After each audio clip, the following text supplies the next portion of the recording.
Welcome to the Soul Tide Podcast. I'm Brecken. And I'm Brittany. This is your space where we keep it raw, real, and 100% authentic.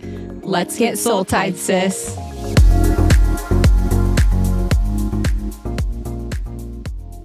Welcome back. Welcome back, guys. Welcome back to the pod. We had a little technical difficulties with our episode this week. We filmed it all in slow-mo. We did. It was fun to watch back. Yeah. I kept waiting for the noise. And it's like Sid the Sloth from Ice Age. Yes, but that's just all part of it. I feel like Yeah. we've done this twice now, had like a technical difficulties, and I'm sure there's more to come. Oh, for sure. But you know what's interesting? I feel like both times that we've had to re-record a little segment, we added stuff that we didn't have in the first one that I felt like contributed. Yes. So it's purposeful. It's always meant to be. Always meant to be. I feel like. Yeah, no, for sure. I agree with that. This week, we are just going right into, you guys submitted the best advice you've ever received on Instagram. Which was fire. I love that. So Thank you for good. participating.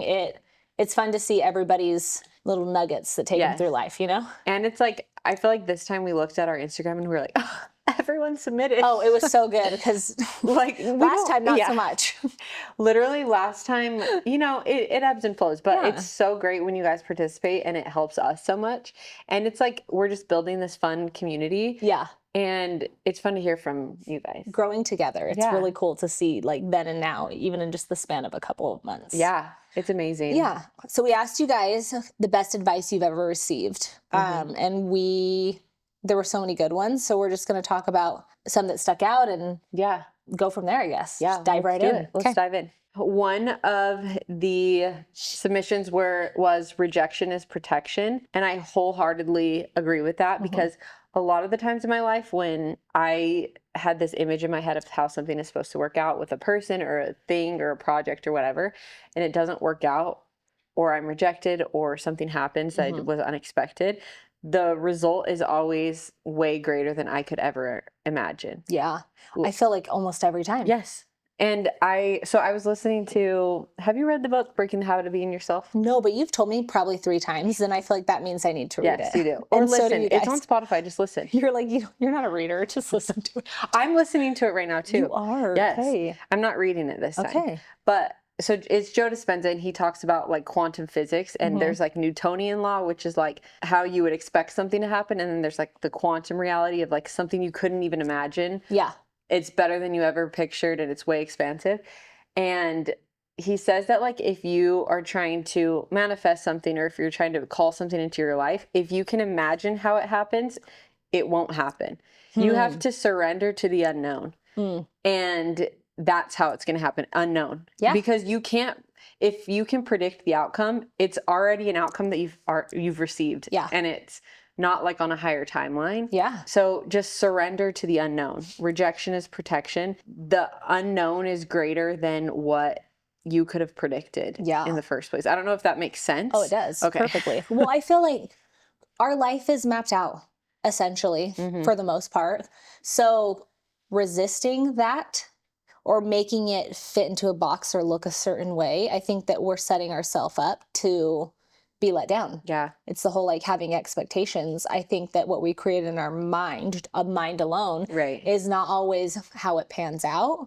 So again, just surrendering to it allows so many more possibilities of, hey, it might not have looked this way, but it looks this way, and that's better. I love that. Okay, here's a good one. It says, harsh but true, no one is coming. No one is coming to save you. No one is going to make you a good mom. No one's going to get you fit. No one is going to heal your trauma. You have to be honest with yourself, admit your faults to yourself, and make extremely consistent habits to be the person you want to be and have the life you want.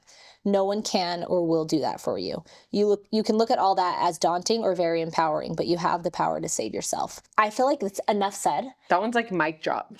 It literally is a mic drop because it's true. I think we all do it, and we all have these moments of feeling like someone save me. Yeah. Make this decision for me. I don't want to make the wrong decision, or I want to look like that, but it's too daunting, or whatever, XYZ, right? The fact of the matter is like, you have to do it. You have to do it because nobody else is coming in to rescue you or save you. And that's beautiful. I loved that. Yeah. And it's like staying out of the victim mentality. That is like full 100% radical responsibility and accountability. Yeah. It's like, okay, if it's to be, it's up to me, essentially. Exactly. Which is also so empowering. Yeah. Because also on the reciprocating end, like if it's to be, it's up to me. Yeah. So I'm gonna dig deep and I'm gonna get it done. Yeah. I loved that one. I love that I thought one that too. one was fabulous. One more thing to add to that is I think in this postpartum period, I've been like really down or depressed or anxious, and I'm like ruminating in it, and I'm just like letting myself feel it all, which I think is also important to feel Yeah. it all. But then I get to a point where I'm like, what? Move on. Yeah. Who's coming to save you? No one. Like you need to get your thoughts together, talk to someone, Yeah. do whatever you need to do to get out of it. I'm talking to myself, not you. No, but I think that that's something you can say to everybody. Yes. I resonate with that very Yeah. deeply. Because there are moments that like feel like the world is crashing down, and there really is no one coming. Yeah. Your husband's not going to save you. Your friends aren't going to save you. It's you. It is you. And chances are, if they do come to save you, it's kind of probably going to let you down because we have an expectation of how it's supposed to look. Right. So just save yourself. Yeah. Save yourself. Yep. Okay. The next one is never go to bed with a messy kitchen. I love this one. And also I could be better at this one because I will say I'm okay with going to bed with like toys out or not dirty, but messy. Like I'm okay with that. But when it comes to a kitchen, I'm realizing more and more. I said this when we filmed last time. They were on to something. They were not wrong. The house reset at night and waking up to like a clean home. You're the queen of this, I feel like. You should speak on this. No, I love But there is something to it. There is. There is. Like the energy of the last day or the day before, like gone. Well, like you said, it's like a reset. And I feel like a lot of us can relate to this where clutter in your mind, like starting a day with clutter, for me personally, kind of sets me up to fail. Versus if I start clean slate, blank canvas, like it just sets me up to succeed. And so again, I fear they were correct. I fear they were correct. Yoda Lori coming in hot again. I feel like I always quote my mom. I love She's got some golden nuggets. She used to always tell me this through a lot of different moments in my life. When people show you who they are, believe them. I think that we want to see the best in people. I think that that's a beautiful thing. And there's something very telling about like actions speak louder than words. And if somebody's showing you who they are, believe that that's who they are. Yeah. You know what I mean? Good and bad. Because I think that, again, sometimes we want to believe the best in everybody, and it can go both ways. Obviously, it's not just like believing the worst about somebody, but like if somebody's showing you how they show up in life, but they're telling you something different, just believe what they're showing you. It's like actions speak louder than words. Totally. I feel like it's pretty self-explanatory, but it's something that I know I have struggled on a lot of my life where, again, I'm like, but they have so much potential. But it's like, no, I think people are very clear with who they want to be and what they want to do and how they want to show up. And if we can lean into that, then again, there's no unmet expectations, you know? I think especially if you're a people pleaser or a fixer. Yeah.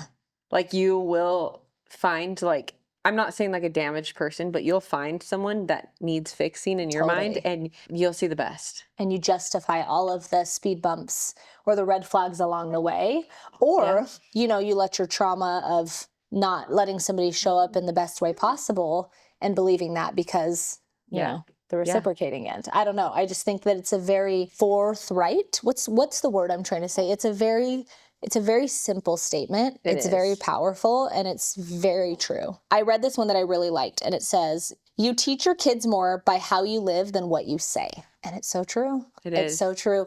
You can say a million different things. You can tell your kids to do one thing, but like, or people in general. It's like this can apply to relationships in general, just in life. But like who you are and how you show up is how you teach people. As I've done more work and more serious internal introspective, is that the right word? Introspection, yeah. Like just going inward. As I've gone inward, the more I have seen how I'm showing up outward, and me trying to fit everybody in a box and trying to control my environment is creating more resentment, more tension, more chaos, all from me. And it's making my kids and the people around me feel like they can't unapologetically and wholeheartedly show up as who they are and who they were meant to be in this world. And it's making me dim their light and I'm dimming my own light. I don't even know that that's what I was trying to say in the beginning, but like I've just learned to not have these expectations around how people are supposed to show up because you can't control them and you're not supposed to control them.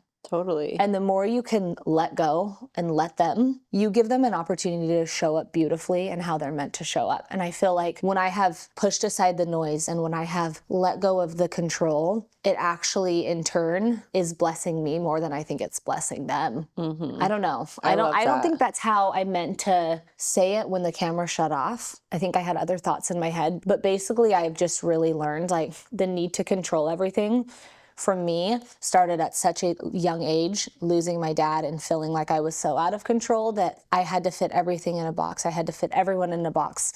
My kids had to show up this way, not have messes, not have stains, and that's not realistic. Right. And it was making me so burnt out at the end of the day. And so I feel like this journey of life that I've gone on, literally, to uncover who I am has allowed me to uncover and really see who my people are Yeah. for who they really are, Right. if that makes any sense at all. I love that.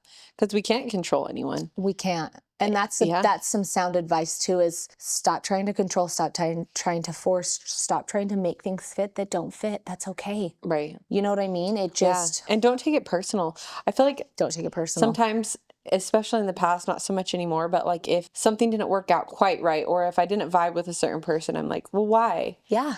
But it's nothing personal. Stop. Yeah. You know, it's out of your control. What someone else does is not up to you to take personal or to try and make them a way that they're not. I agree with that. And I think leaning into that whole curiosity thing that we talked about, I think asking questions for me, what I have learned along the way of people who have presented themselves in my life who aren't necessarily what I'd attract or who I am, have become my greatest teachers in this life. I now ask the question, like, why are they showing up for me the way that they're showing up for me? And 99.999% of the time, it's to teach me a lesson, a belief that is untrue. Right. It's the lie, right? It's the greatest teacher are the people who have rubbed me the worst way. Yeah. And the greatest teachers are the ones who have, obviously, my soul has connected with too. But like, we're all soul friends and we all have different soul purposes to teach each other. Yeah. Whether they're in your life for a season or a lifetime. I think getting curious and asking the questions of like, what are they here to teach me versus how can I control them? Has changed everything for me. I'm still working on it, obviously, but like always a work in progress. It's liberating. I have found that showing up unapologetically, authentically me, not trying to control every dynamic, has taught my kids to show up in a different way too. And I feel like my energy mirrors their energy. And I never realized it is like I knew it. But recently, again, as I've just gone down this path of like trying to just heal and grow and uncover who I am, I'm realizing that like I come home and I feel like my mood and my tone sets the mood and the tone for my entire family. Totally. And so when I come home and I'm present and I'm happy and doesn't mean there's not hard moments in life. Doesn't mean I don't ask my kids to clean up their messes. Like I'm teaching them to be responsible human beings as well. But like when I can lean in and just live my life and love them, it's teaching them more than when I'm like, clean up the mess. Don't do this. Don't do that. Right? It's a totally different come from. It's a totally different approach. Right. That was the point of all of it. I love that. We made it. We made it. We figured it out. We made it.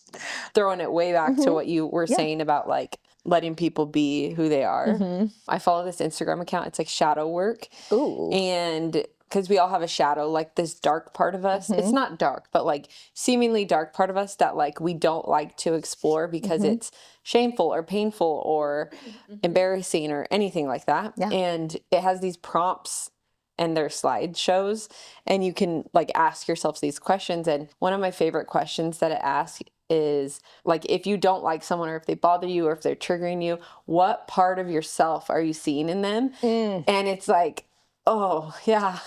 Like, and when you said these people are your greatest teachers, it's so true because everything is mirrored back to you. Yeah. And so if you're triggered by someone else, you obviously don't like that part of you, or you see it in yourself, or maybe you've had a past experience with it. I love that because back to being curious. I feel like that's the like main theme of this episode is being curious about life and what it throws at you. But it's being curious about like the person or the experience and what it is actually trying to teach you, you know? And being honest with yourself about it too. Because I have had a lot of teachers along the way that I'm like, I am nothing like them. Right. no way are they marrying me.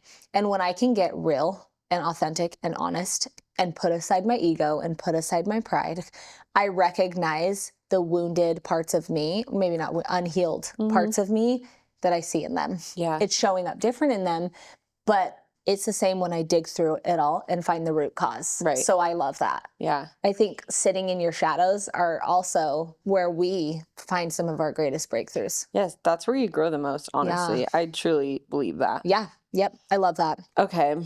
Next. I love this one. Be kind always. You never know what people are going through. I think that when Stella was in the NICU, I had this moment. Okay, I was sleeping in this like hospital chair, and there is a big window, and you like can look out to all of Phoenix, and people are just living their lives. And I know there's a word for it. I forgot what it is, but I've always known like people are going through things and to be kind and all that. Yeah. But I was looking out at this window and I'm like, nobody knows that I'm in here and my daughter's fighting for her life. And every single day you walk by someone that is fighting such a hard and heavy battle that you have no idea.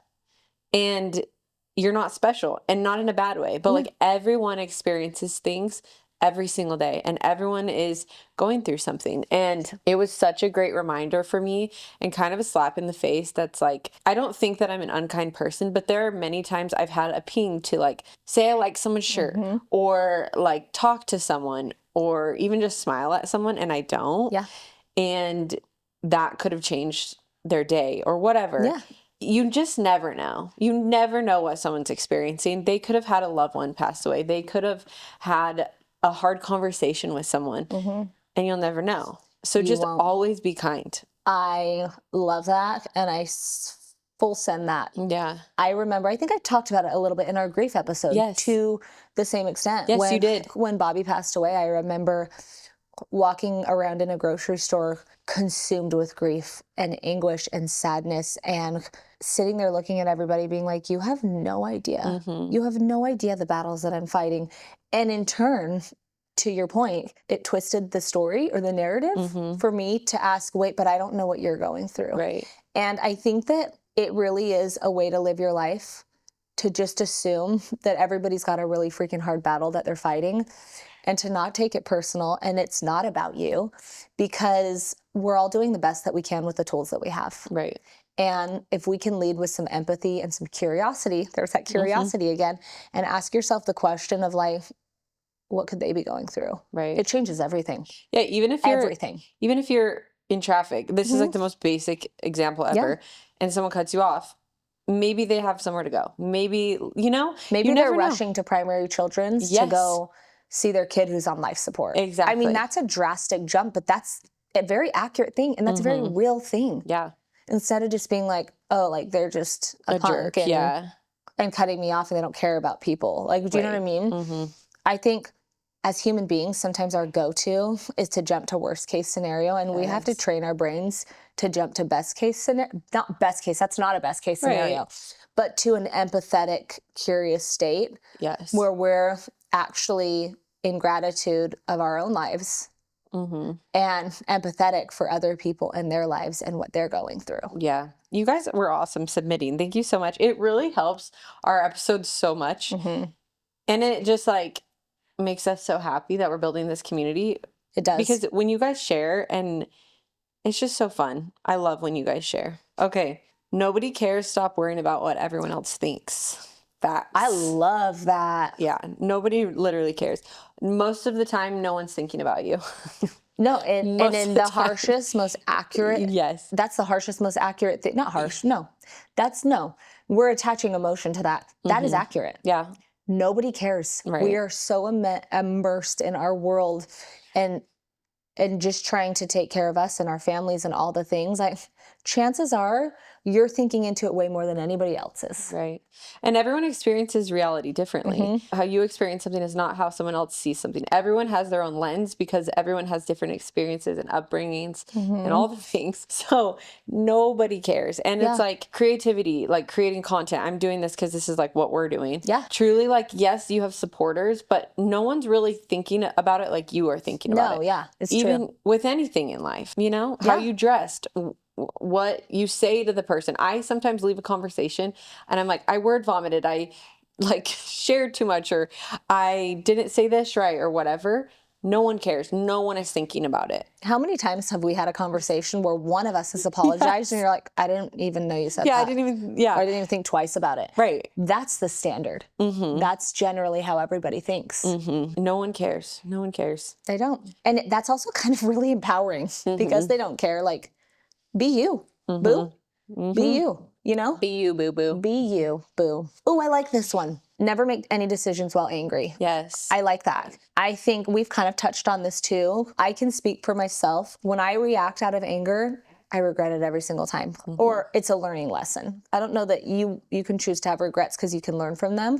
But like, I'm not happy with the response most of the times when I react out of anger. When I walk away, when I take a breath, when I move some energy around, it feels less heavy. It doesn't feel as big of a deal as I thought it did. And I'm able to approach it from a more logical standpoint, even emotional, but like my emotions, they're better intentioned, Yeah. versus like, I'm going to react and hurt you because you hurt me. I'm going to piss you off because you pissed me off. Right. I love that advice. Me too. To surrender and let God do it. Let whoever the higher power is, right, that you believe in, but surrendering to what is huge, because gripping tightly on what you think your life is supposed to look like. Again, we kind of touched on this, but most of the time it doesn't end up how you think it will.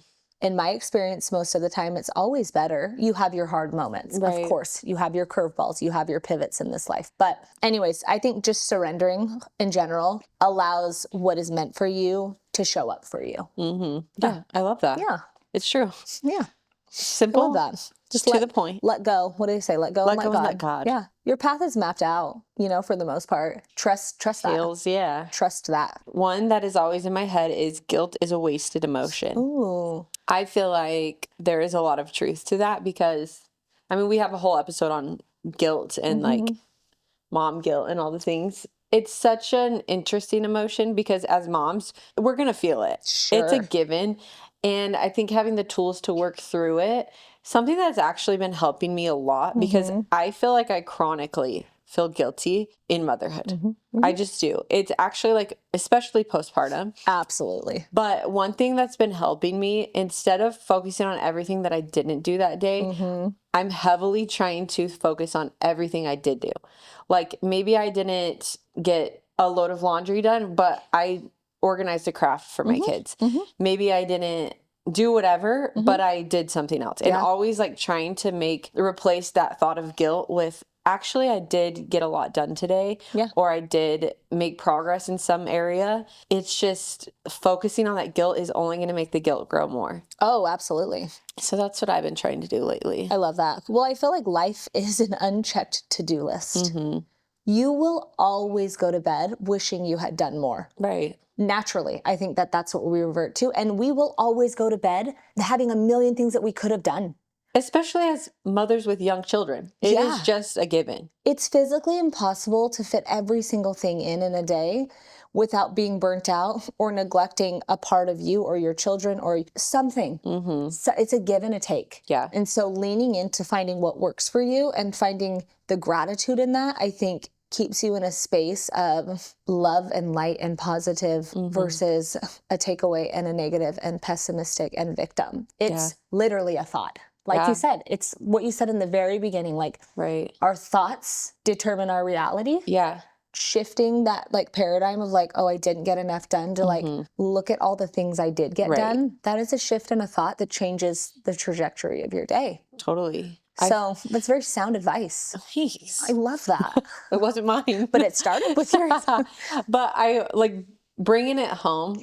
Before we filmed, we asked Josh, Brecken's husband, like what his best advice was. And he said, you basically can't exist in anger, in guilt, in fear when you're in gratitude and curiosity.